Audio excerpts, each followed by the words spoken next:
himself, which some people might see as admirable, and other people might disagree with that decision. So if he came up with the idea, that's the only kind of consent we could have confidence in morally, then it would be okay. Otherwise, it would be kind of coerced consent under the circumstances, you think. Is there anyone who thinks that even the consent of Parker would not justify their killing him?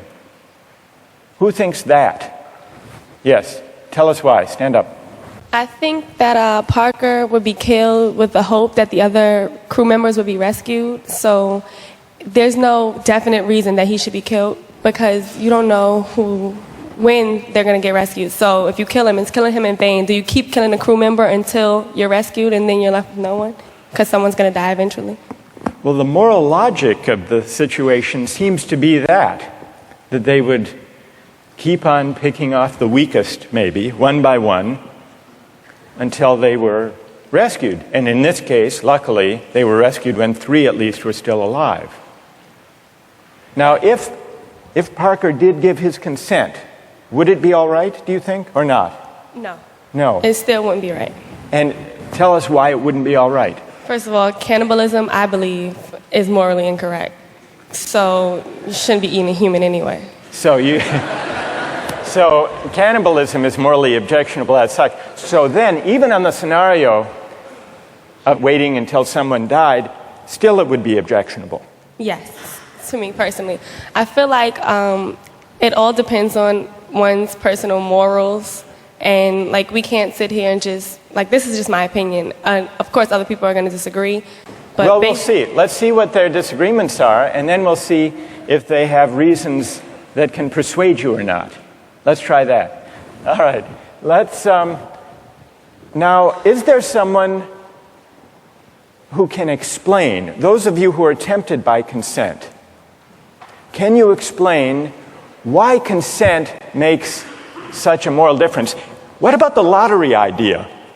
Does that count as consent? Remember, at the beginning, Dudley proposed a lottery. Suppose that they had agreed to a lottery, then how many would then say it was all right? Suppose there were a lottery, cabin boy lost, and the rest of the story unfolded. Then how many people would say it was morally permissible? So the numbers are rising if we had a lottery. Let's hear from one of you for whom the lottery would make a moral difference. Why would it?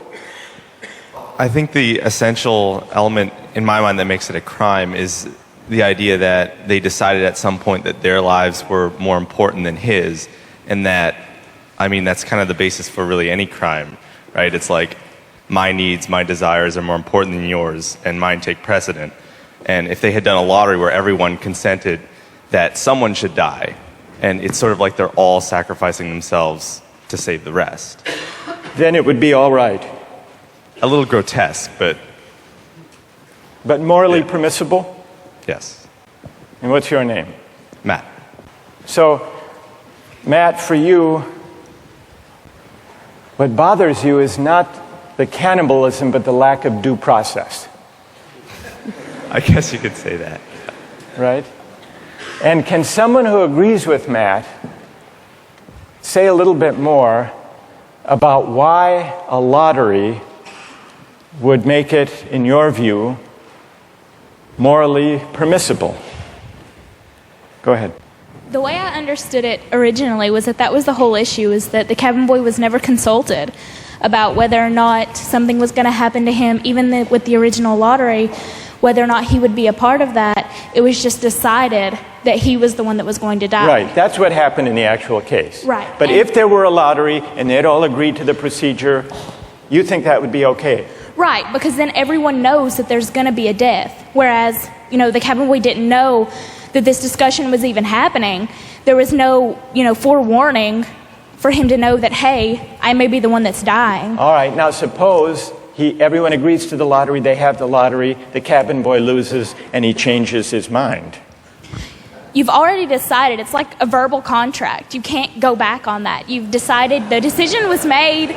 You know, if you know that you're dying for the reason for others to live, you would, if someone else had died, you know that you would consume them. So that's right. But then he could say, I know, but I lost. I just think that that's the whole moral issue, is that there was no consulting of the cabin boy, and that that's what makes it the most horrible, is that he had no idea what was even going on. That had he known what was going on, it would be a bit more understandable. All right, good.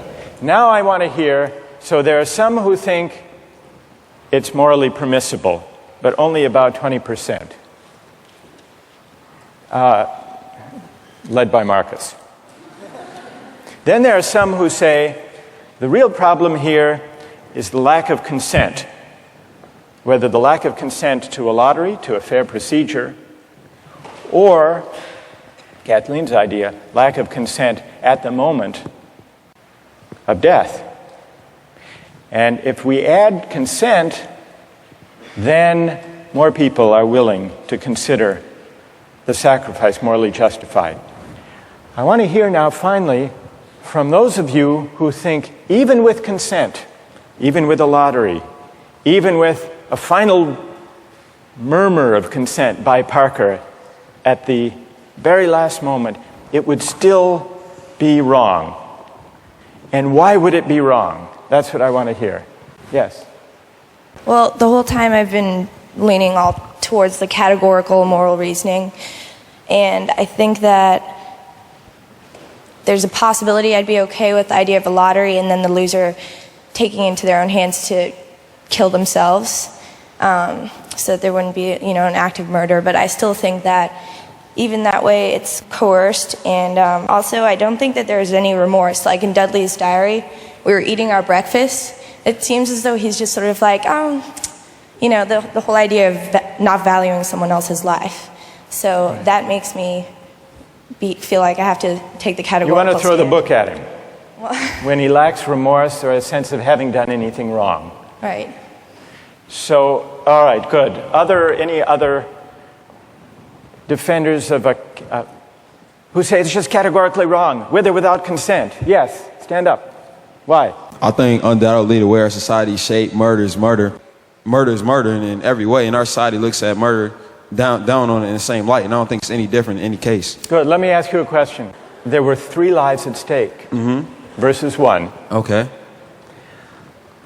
The cabin boy, he had no family, he had no dependents. These other 3 had families back home in England. They had dependents. They had wives and children. Think back to Bentham.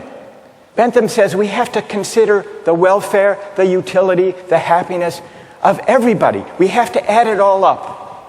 So it's not just numbers 3 against 1. It's also all of those people at home. In fact, the London newspaper at the time and popular opinion sympathized with them, Dudley and Stevens.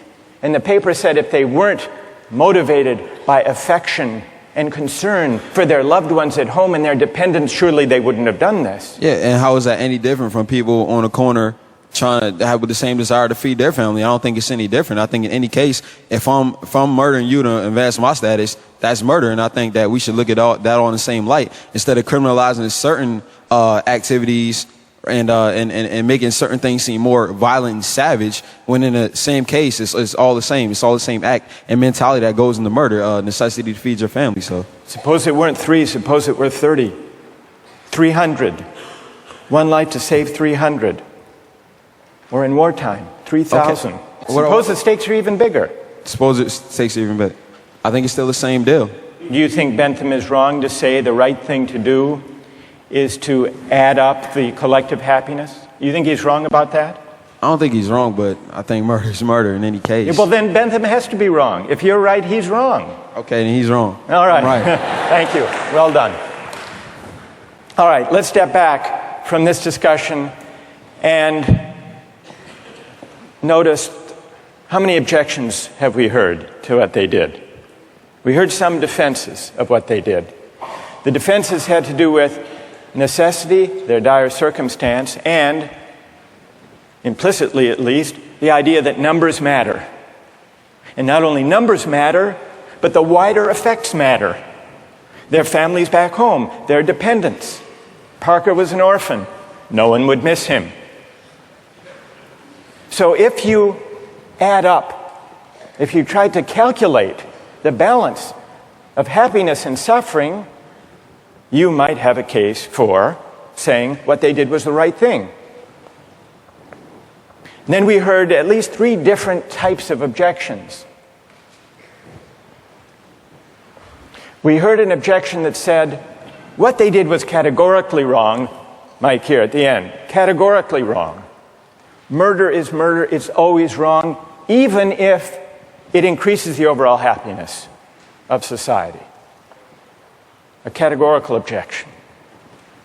But we still need to investigate why murder is categorically wrong. Is it because even cabin boys have certain fundamental rights? And if that's the reason, where do those rights come from, if not from some idea of the larger welfare or utility or happiness? Question number 1. Others said a lottery would make a difference. A fair procedure, Matt said.